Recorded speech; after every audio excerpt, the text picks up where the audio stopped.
Our Power Thinking, Rejuvenating Your Amazing Mind training for Wednesday, June the 10th. We are midway through the year and midway through the month of June, just about. I'm your moderator, Stanley Green. This is our 7:30 a.m. edition. I'm joined by co-host Ed Samuel. And Ed is the founder and president of the company is Sam Nova.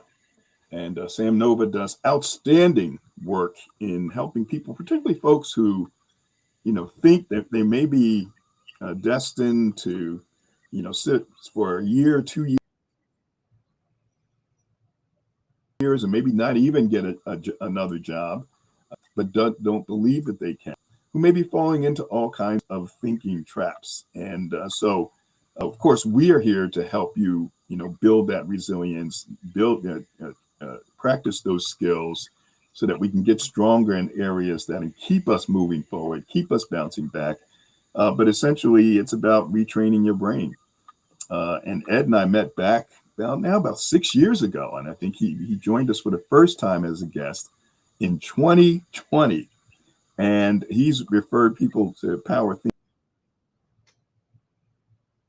thinking ever since. I appeared on his radio show, just a tremendous member here, referring other people, but most importantly, changing the lives of folks who may have given up on their ability to find another job, their ability to move up in their career. It's done amazing work. So from time to time, we get together and we have Ed co-host. So Ed, thank you for joining us this morning. How are you? Hey, I'm doing well, Stan. Always great to be with you and everyone at Power Thinking. That's great. That's the time we talked about AI. Maybe you can incorporate some of that as well. But we focus on our power thinking resilience skill number 2. There's 7 skills. Of course, there's 7 inner strengths of resilience: emotion regulation, the ability to stay calm under pressure. There's impulse control, the ability not to say or do the first things that come to mind. There's empathy, understanding another person's experiences and emotions. There's self-efficacy. This is a big one, Ed, right? The belief that you have control over your related, so you do. The view that even though things seem dark and bleak, that ultimately you're going to succeed. Ultimately, there's a successful outcome. Causal analysis. I'm in between jobs. I'm having a lot of trouble. I'm over 60. But here's where we do the causal analysis, systematic way of drilling down to the root cause of a situation or problem. We don't want to overgeneralize and just say because of my age or because of the way I look, my ethnicity. And of course, reaching out, taking the initiative to connect with others, like Ed, when faced with a setback or challenge. These are very important strengths that help us to become resilient. We have skills, 7 skills that we practice just by tuning in and being part of what we do, being on the app where we're sending you push notifications. And those skills are learning the ABCs. We won't get into detail around that. But number 2 is avoiding the thinking traps. 50,000 thoughts a day our brains are processing. 70 to 80% of those thoughts are negative. There are 8 traps: beating ourselves up too much, personalizing, blaming others, externalizing. There's mind reading, when we think we know what the other person's thinking, especially when we're in a job interview. Oh, they're not going to want me. And there's minimizing the positive, magnifying the negative. Of course, our focus today is overgeneralization. We can take one thing that we experience and we can broaden it to I'm looking for. The third of the awareness skills is detecting icebergs. What are those deep-rooted beliefs that you have about yourself? And in this case, you're trying to find a job and you're over 60 years old. You have this deep-rooted belief you get over a certain age and it's fruitless. It's just not going to happen. How do you now push back? What Ed does with his clients, challenging those beliefs, the action skill, putting things in perspective. stay in time and keep moving. So Ed, tell us a little bit about some of your experiences over the past couple of weeks with clients who have, and this is what drove this. I saw your post on LinkedIn about, a number of clients who have been able to get jobs and they're over 60 years old. They didn't believe that they can do it. So talk to a little bit about that. Sure. Well, we've had so many really neat successes. People who have landed leadership roles at 65 plus in manufacturing, someone else landing a healthcare leadership role, 60 plus in healthcare that leads transformational work, and we have others. And these journeys started 5 months ago, 4 months ago, 6 months ago. They're not easy journeys for people. But the people that put their head down and want to do the work tend to do far better. So there's a lot of ageism is something that's out there, and it's real without a doubt. And I have people call me every week from around the country. Hey Ed, I just turned 60. I'm 62. I want to work another 10 years. Ed, can I'm going to give up. And I saw a post, or I saw something about you. I wanted to chat with you. My wife said, hey, you've been at it for 6 months. Just take early retirement. What do you think? Hey, I've been at this for 18 months. I am giving up. Literally, I had talked to someone last week. I'm giving up. And now he might decide to work with us because everything I saw about this person, I saw all the mistakes that are being made. And I usually see mistakes in about 7 minutes talking to anyone where they're over 60. And I'm looking at things and I'm thinking, wow, I would do this differently. I would do that differently. So for the people that have landed working with us, one of the things that I ask people to do early on is that I kind of explain it this way. Ageism is incredibly real, and this is Ed's stat. People ask me, where did you get this stat, Ed? I said, this is, my stat. Been working with thousands of people around this issue. You can have the perfect everything, but for every 10 opportunities you go after, I promise you 5 are going to get rejected because of your age, no matter what you do. No matter how many Ed Samuels you hire, 5 are just going to reject you. And for no reason other than ageism. But the other 5 might accept you, and you might be asked to play, you might be asked to compete. And then at that point, game on, right? So you have to go into this thing knowing that I'm very upfront with people. You have to get ready for that. If you're not ready for that, if you think it's all going to be easy, there's nothing easy about this. The other thing I suggest every one of these clients that have landed jobs, including many in the last several weeks, I say to them, be prepared to do 40 things incredibly well. No, not 3 big things, 40 things. Well, that's not fair, Ed. Well, get used to it. If you want to land a job after 60, you're going to have to do a lot of things well, a lot of small things well. Because look, when people are looking at you and they're thinking about ageism, you have to understand a small thing becomes a big thing to someone who wants to discount you. If you can fix all the small things, then fix all the medium things, then fix the big things, you have a much greater ability to succeed in this job market and move your career forward. So that's a little bit of the precursor I put, including the people who have landed jobs. The other thing that I asked people, I said, look, I'm not going to find you a job. I'm not going to get you an interview. That's what we do. That's not what we do. But you have to do the work. Every once in a while, I'll have a client and they'll hire us, and then they don't do the work. If they don't do the work, well, you're going to get your end result is not going to be good.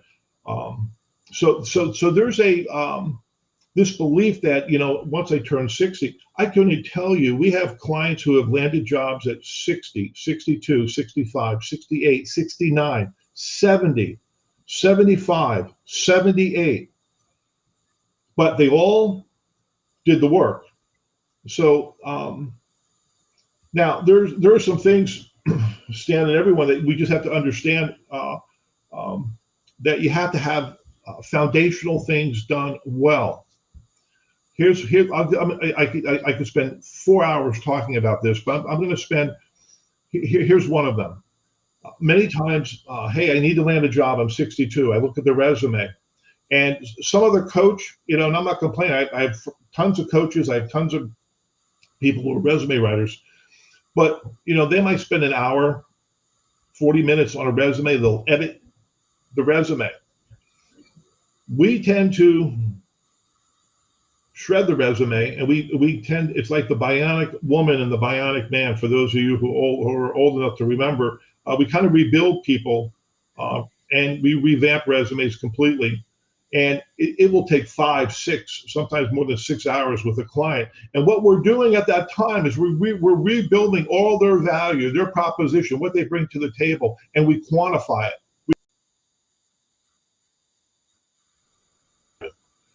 It takes a lot to go back and forth. AI can only do so much in terms of that discussion.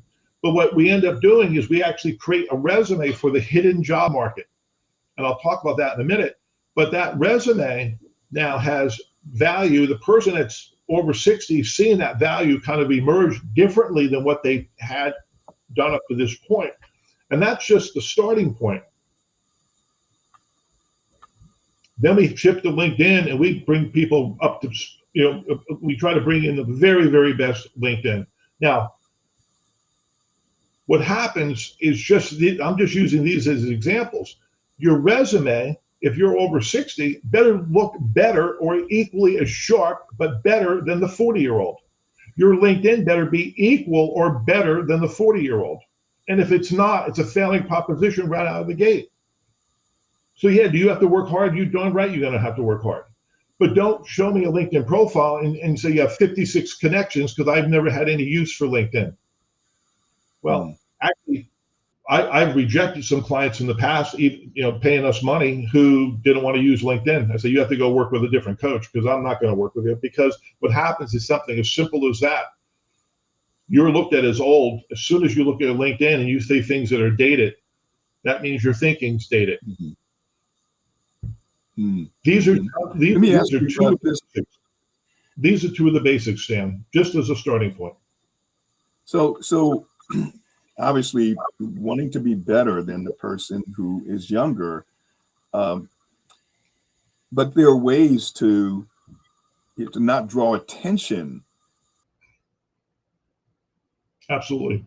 To your age, right? And we talked about this before we got started, and I'm guilty of it, because if you look at my LinkedIn, I go all the way back to, it shows when I graduated from college. It shows when I started at Bell Telephone, what I did then. So immediately you go, okay, I know his age.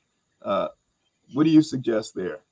One of our powerful tips. So some people will want to discount you as soon as they see a number. There's a staffing firm in the U.S., and I gave you the name. Everybody would know who the staffing firm is.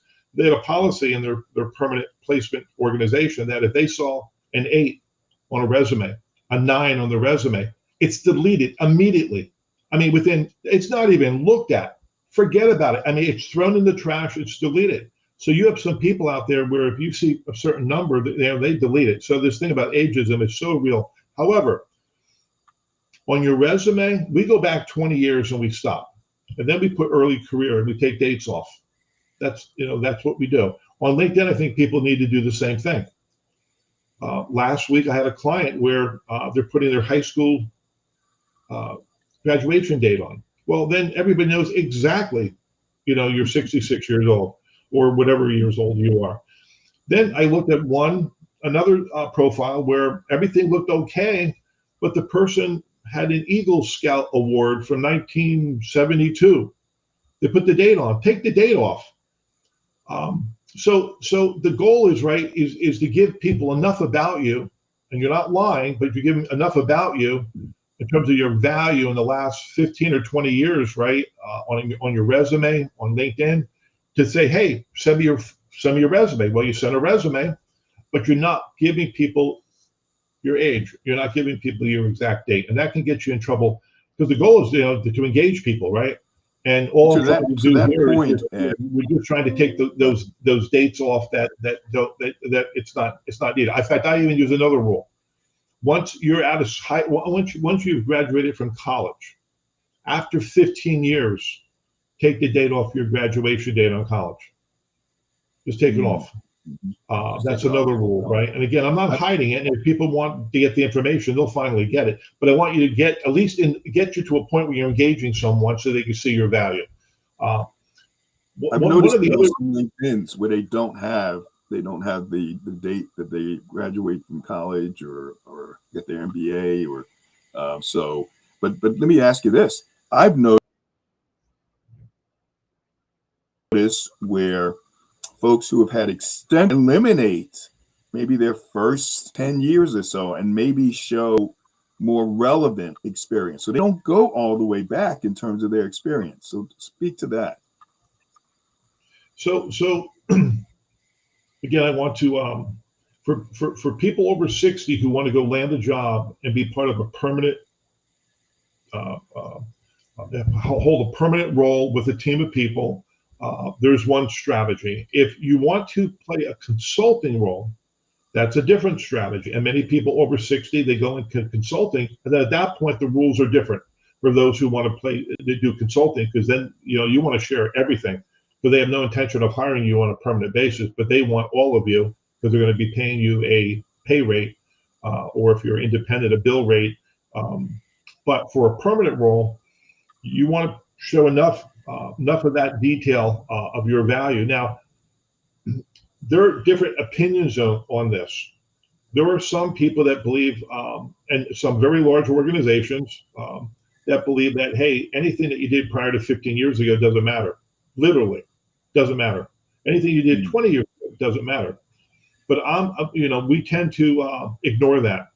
If what you did is so foundational to your success, and it's a part of your pistons that drive you, then I am a big fan of sharing some of those successes earlier on in your career that made you you. So here's an example. If you put in a major ERP system, enterprise resource planning system, it took you 5 years to implement a multi-million-dollar system, and you did a full cycle implementation 18 years ago, and it took you 5 years, you would be nuts. You would be just crazy not to put that success down in your resume, because somebody says to you, well, if it happened 15 years ago, prior to 15 years ago, it doesn't matter. You're out of your mind. It doesn't matter. If anybody ever put in a full cycle ERP system anywhere, that means you've gone to the moon and back. You absolutely want to share that, because that means you have an understanding of how some of the bigger projects will ever be managed. And that wisdom has not left you in terms of what it took to make all that happen. So to eliminate that from a resume, I'm not a fan of that. Now, if you ran a pizza shop for 5 years when you started out your career, I would not talk about how many pizzas you made back in 1980, right? So don't get me wrong, but you have to use some logic, but do not mask your value. I'm not a fan of that.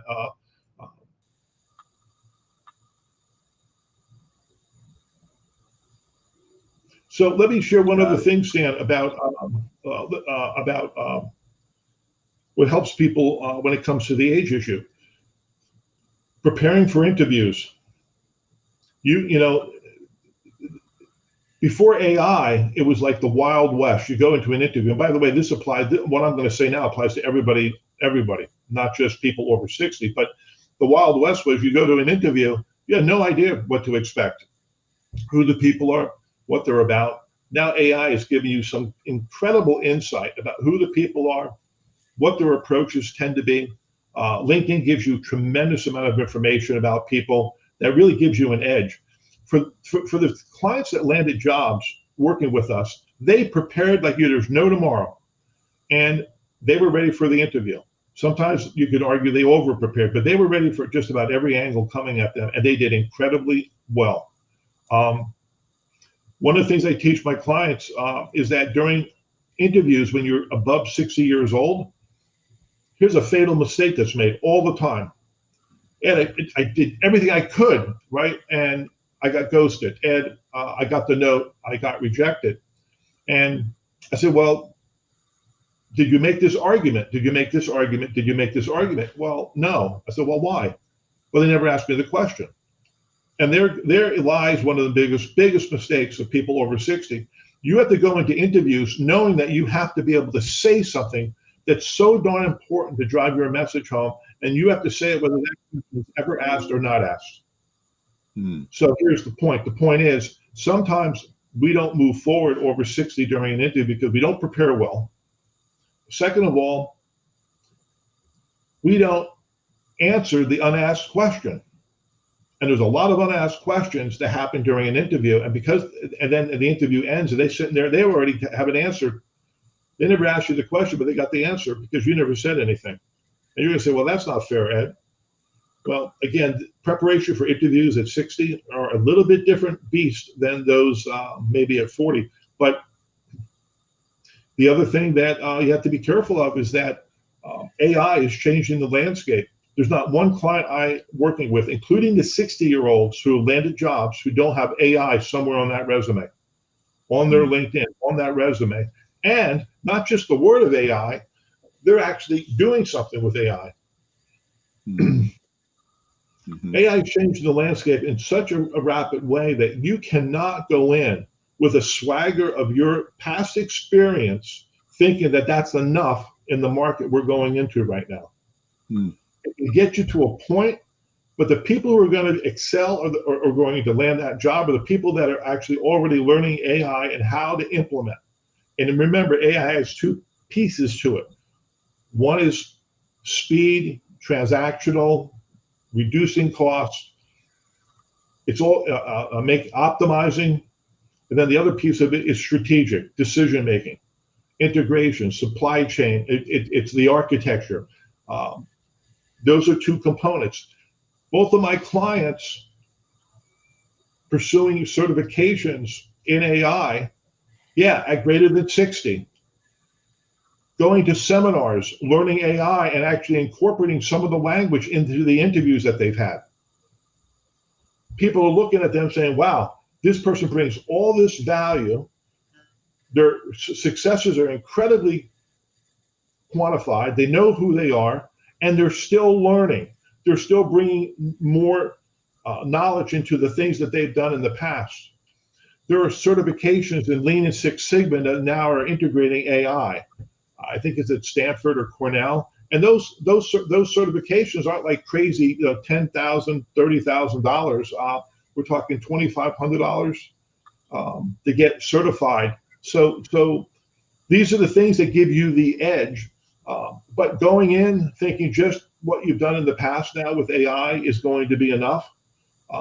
That's not even the case for young adults coming out of college right now, let alone if you're 60 and above. So there's let me ask you this about AI. AI is so broad, and there's so many things that AI can. For right now, someone who has no knowledge of AI but wants to make sure that they're positioning themselves as ready for the future. What is it about AI that they should learn, and they should be able to demonstrate that they can use? Well, there's think of AI. You have to think of AI in two ways. One is use AI as part of your job search. Use Chat GPT every day on something. I use it every day, every single day. I help my clients with it every single day. I encourage my clients to use it every single day. With Chat GPT, for example, let's say you're targeting, a chemical company that you want to go work for. Who's the best person, in a leadership role that I should talk to that has this background, my background? Find them on LinkedIn for me. Next thing you know, you have 3 people lined up. Okay, those are 3 people I should probably reach out to. You just saved hours worth of effort just simply by entering that information. So just using it day in, day out. And there's more advanced versions of it with Claude and some others, but have that at least baseline. Now, the second piece is harder. The second piece says, and by the way, there are some certifications you can get in Coursera that are free.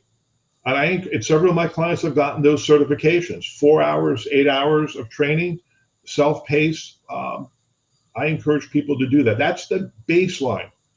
But then what happens is that depending on the industry that you're in, to go get a certification. I have a client right now who is in marketing, social media, and this person loves music and has landed a role in the music industry.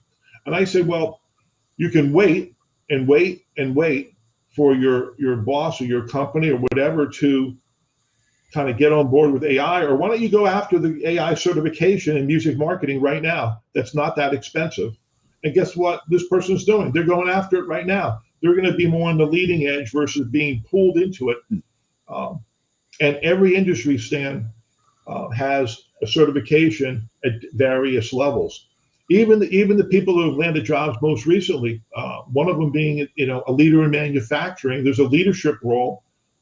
Again, I think it's at where is it at? It's at Cornell. It's actually well, there's one in healthcare, Cornell. The other one's in Wharton, where again, not that expensive, but it's a leadership role in manufacturing AI. That's interesting because what it also does is it puts the name of that university on your LinkedIn, right? Harvard, for example, on the LinkedIn, and it was a certification of some type. It's not like you graduated from, an undergraduate degree or even a master's degree. They got a certification from Harvard. Well, I hate to say this to folks, but I do. Hey, I got my MBA right in 2021, and then all the learning has stopped since then. And now they're 62 and they're going into an interview thinking that was enough. And it's not. And it's not fair. And I hear that a lot when people say, "Hey, it's not fair." I said, "Well, they get used to it, but if you're but you keep going." There's two more points that are really important that I want to share, and one has to do with let's do that. Yeah, people have to have resilience. That's one of the reasons I have sent.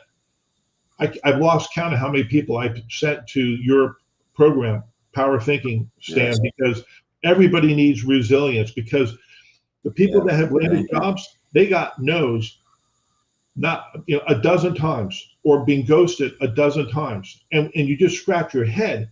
But every one of them, even though they may have had a rough Sunday, Monday morning they got right back on that saddle and they went right back after it like the first job they've ever interviewed for. That's the spirit, that's the resilience that people have to have within that no give up. And they did not give up. And guess what happened? Something finally broke for them in a big way, in a great way.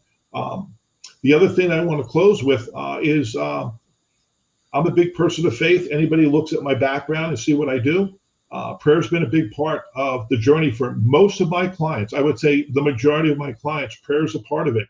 Not only for me and my team, but for themselves, and they put people around them with a spirit of can do, not ain't it awful.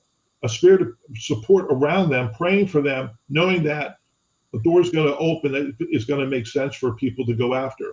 And you're going to say, well, hey, Ed, that's nice, but hey, look, from my perspective, I'm going to bring in all the reinforcements we can get. Prayer is a big part of what we do and what we believe in. And I do believe I've seen hundreds of cases where it's had an impact, and we're going to continue to do that for clients. Fantastic. Well, Ed, thank you so much. A lot of great information shared. Folks who are out there, you may not be out there yourself, but you may know family members and friends who are having some challenges. Send them here to get their resilience up, and send them to Ed Samuel that they can get into the specifics of what they need to do with their resume, with LinkedIn, with themselves, so that they can be. One of the things that I learned way back in 2020 is that Ed gets it done for folks. I have many cases where people have given up, sent them to Ed, and they'd call me and, hey, I got a job. I didn't think I could do it. So Ed, thank you so much for being here, but most importantly, for doing what you do and giving people hope, helping them with their resilience, and helping them to make more money. Really appreciate you. Thanks, Dan. Thanks, everybody. Thanks for being here. Yep, and thanks for being a long-time member. Really appreciate it. Let's go to our folks on the phone lines and thank a few of you. I see that Soyaka White's on, Carla Hill, Farrellyn Dove. Farrellyn will be joining us next week. Carla will be joining us as a co-host this evening with her GPS strategies and learn what she does with companies and teams and organizations. Marie Turner, Sophia Edwards, Dr. Ekman, Peg Kowalski, Bill Peterson, Greg Jones, Gail Berger, Layla Llewellyn, and everyone else. Thank you so much for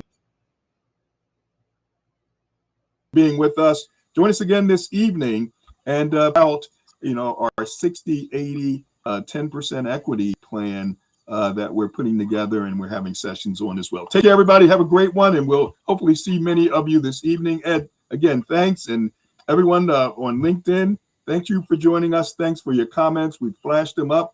Take care and make it a great day, everyone.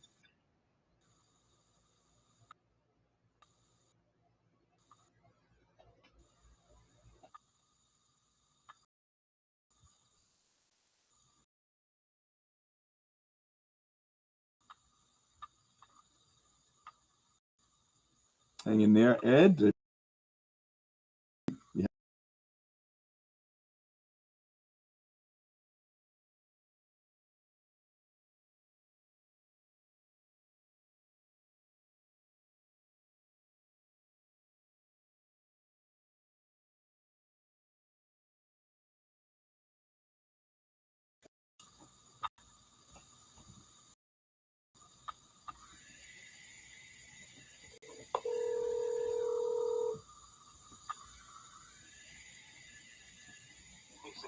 All right, Ed. Thanks again. I really appreciate it. That was really good.